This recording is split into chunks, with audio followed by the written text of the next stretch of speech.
کیا سونی بات کی مدینے والے رسول، قربان جائیں حضور کے جملوں پر۔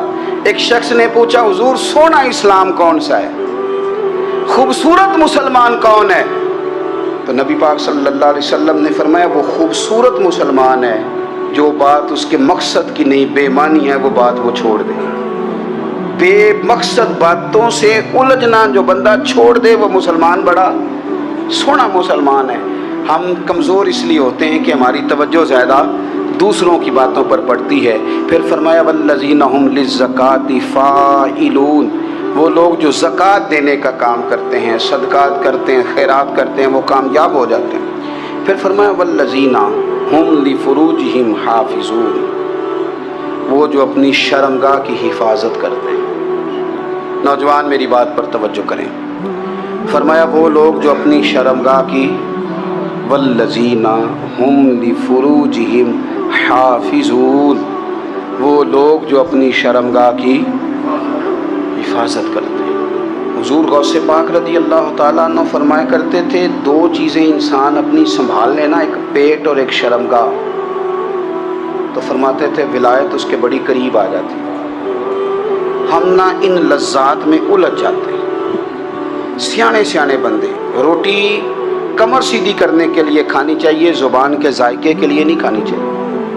یہ زبان کا ذائقہ لگ جائے یہ کہیں کا نہیں چھوڑتا انسان۔ اپنی شرمگاہ کی جو لوگ حفاظت کر لیتے ہیں، کوئی بڑے سے بڑا گناہ کرنے سے بھی بندہ کافر نہیں ہوتا، بندہ کفر کرنے سے کافر ہوتا ہے۔ گناہ بڑے سے بڑا کرنے والا بھی گناہ گار ہے، کافر نہیں۔ لیکن بعض گناہ ایسے ہیں جو جس وقت بندہ کر رہا ہوتا ہے اس وقت وہ مومن نہیں ہوتا۔ میرے نبی کریم صلی اللہ تعالیٰ علیہ وسلم نے فرمایا جب کوئی شرابی شراب پیتا ہے اس وقت مومن نہیں ہوتا، جب کوئی چور چوری کرتا ہے تو اس وقت مومن نہیں ہوتا، اور جب کوئی زانی زنا کرتا ہے تو تب وہ مومن نہیں ہوتا۔ اتنی دیر کے لیے اس کے دل سے ایمان نکال لیا جاتا ہے۔ یہ جو ہمارے لڑکے بن سمر کے نکلتے ہیں، یہ جو میک اپ کا خرچہ لڑکیوں کے برابر لڑکوں کا ہوتا جا رہا ہے، یہ جو لڑکے بھی رات کو چہرے پر کریم لگا کر کے سوتے ہیں، یہ بتا سکتے ہیں کہ مقاصد کیا ہے؟ بتا سکتے ہیں؟ یعنی بچے بھی بغیر شیمپو کے بال نہیں دھوتے، مثلا کیا کرنا ہے آپ نے اس کا؟ بڑی بڑی قیمتی چیزیں جو ہیں وہ آپ نے رکھی ہوئی ہیں، مقصد کیا ہے؟ یہ جو ہمارے بچے بن سنور کے نکل رہے ہیں تو کیا دعوت دے رہے ہیں سوسائٹی کو؟ شارٹ نکرے پہن کے جو نکلے ہوئے ہیں، اریاں لباس پہن کے نکلے ہوئے ہیں۔ اقبال نے کہا تھا دیار مشرق حوث میں غلطاں، شباب اریاں شراب عیسیاں، جسے بھی دیکھو غری کے عیسیاں، ہم ایسی تہذیب کیا کریں گے؟ شباب اریاں، تم نے اپنی جوانی ننگی کر ڈالی ہے ساری معاذ اللہ۔ کن مقاصد کے لیے؟ میں وہ اعداد و شمار بتا نہیں سکتا۔ ہمارے ہاں گند سستا ہو گیا ہے، لوگوں نے گناہ تک پہنچنا آسان بنا دیا ہے۔ آپ دیکھ لیں گندگی دروازے پہ اور گند موبائل میں، کیسے بچائیں ان بچوں کو؟ کیا کریں؟ کلیجے پھٹتے ہیں۔ ابھی باتیں سوچتے ہیں تو سوچتے ہیں آنے والی نسل کو کہاں لے جائیں، کہاں چھپائیں، کیا ایسا کریں کہ یہ بچ جائیں۔ خدا را قربان جائیں حضرت عثمان غنی پر۔ مصنف ابن ابی شیبہ میں صحابہ فرماتے ہیں حضرت عثمان غنی نا بڑے مالدار تھے۔ مال آتا ہے تو لوگ عیاش نہیں ہو جاتے، مال آتا ہے تو لوگوں کی خواہشات بہت بڑھ نہیں جاتی۔ بڑے مالدار تھے، مالدار بھی تھے اور سونے بھی بڑے تھے۔ حضرت اسامہ بن زید کہتے ہیں میں نے زندگی میں اتنا سونا بندہ نہیں دیکھا جتنے حضرت عثمان غنی خوبصورت تھے، پیسہ بھی حسن بھی۔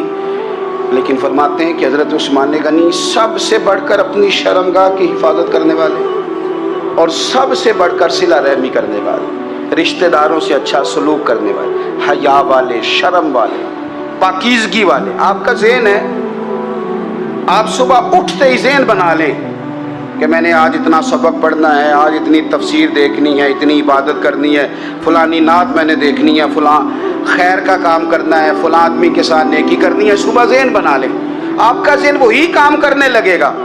لیکن اگر صبح اٹھتے ہی ذہن میں گندگی ہے، رات کو سوتے ہی معاذ اللہ ذہن میں وسوسے ہیں، تو پھر سارا دن وہی چکی چلے گی، وہی انداز رہے گا۔ تھوڑا سا آپ کو اس کی نگرانی کرنی ہے، تھوڑا سا فحاشی عریانی یہ تیزی سے پھیل رہی ہے، تیزی سے گندگی لوگ کشید کر کے لاتے ہیں۔ اور حیا کا مطلب صرف اتنا ہی نہیں ہے آپ زنا اور بدکاری سے بچیں، آپ اپنی زبان کو بھی حیا والا بنائیں۔ کوئی کچا کمزور جملہ، گندی بات، گالی کبھی بھی زبان پہ نہ آئے، آپ کا انداز حیا والا ہو، بے باک ہو جانا، بے بات بولنا۔ میں باریکی سے اس بات کو سمجھتا ہوں اور میں آپ کو بہت ساری بزرگوں کے ارشادات کا نچوڑ عرض کرنے لگا ہوں۔ آپ اپنا ذہن صاف کر لیں، آپ کے بہت سارے کام ویسے صحیح ہو جائیں گے، کیونکہ ہمارے دین کے اندر زیادہ اجر نیتوں اور ارادوں پہ ملتا ہے۔ آپ کے جو اندر کی پاکیزگی ہے وہ بہت سارا فضل لاتی ہے اللہ کا، اور اگر دل ہی نہ پاک ہو، ذہن ہی نہ پاک ہو، تو وہ خیر کی چیزیں کس طرح کر کے داخل ہوں گی؟ اپنی شرمگاہ کی قربان جائیں۔ نوجوانوں ذرا غور کرنا، میرے نبی کریم صلی اللہ تعالیٰ علیہ وسلم کے بارے میں حضرت عائشہ صدیقہ فرماتی ہیں کہ عرب کی کواری لڑکیاں بڑی حیا والی ہوتی تھیں، لیکن اللہ کے پیارے رسول صلی اللہ علیہ وسلم عرب کی کواری لڑکیوں سے بھی بڑھ کر حیا والے تھے۔